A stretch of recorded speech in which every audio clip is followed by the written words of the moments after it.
I think it's great to be back in India to start, and especially coming back to Delhi Golf Club, where we've had a long history, with the club, since going back before the year 2000, and we've played out here many times. And just to see the course the way it is now, the redesign by Gary Player. It makes the course a lot more exciting, and a lot of the feedback from the players is that the condition of the course, the playability, it's a huge improvement, and they're looking forward to the week.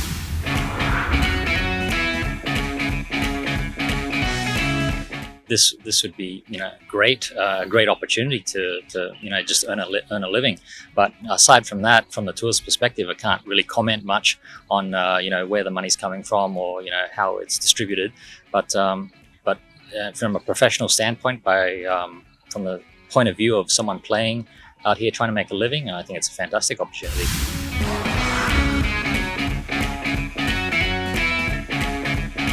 I think it's more or less awareness of golf in general. When someone performs well on the PGA Tour, I mean, the PGA Tour is the pinnacle of professional golf right now, and to perform the way Anirban did last week or the week before at the Players Championship, it just inspires the younger generation to get out there and try to pick up the game and try to make a career of it.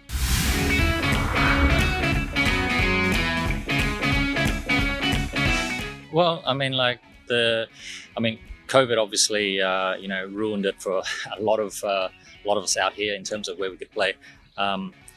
We are planning and are in negotiation with Panasonic to try and stage the Panasonic Open out here again later on in the year.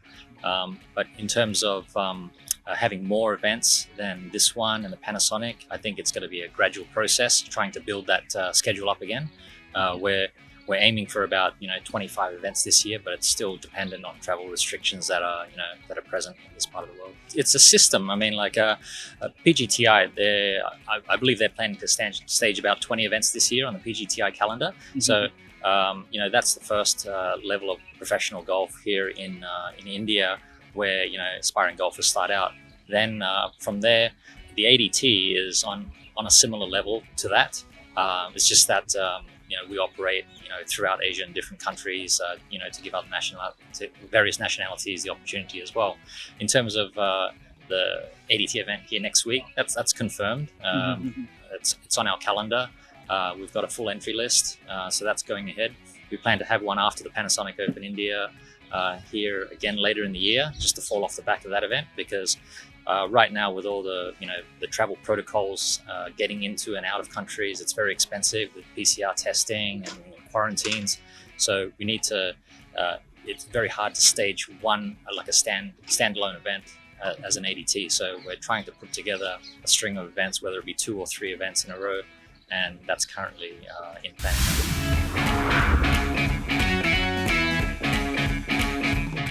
Yeah, well, I mean, like we see that the golf needs to expand, not just in terms of numbers, but also in terms of having females compete as well.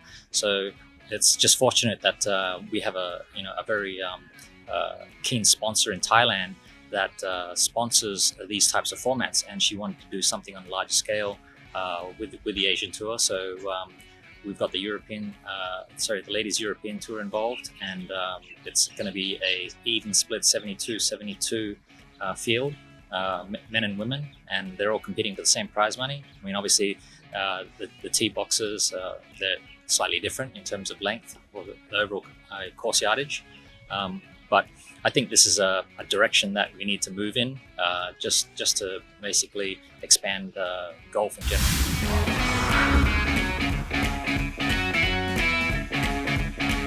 Well, we want to get that revived, but right now it's a matter of funding. I mean, we need to have obviously players that are keen to play in this type of format, mm-hmm. and it could be a case where the market's a bit oversaturated with so many team events, and mm-hmm. Obviously you have more ladies events now on the schedule. So in terms of the market and the amount of money that's out there to invest in alternate types of competition, it's going to be a struggle to find. But we'd like nothing more than to have a team event where Asia versus Europe or Asia versus Japan, to be on our schedule.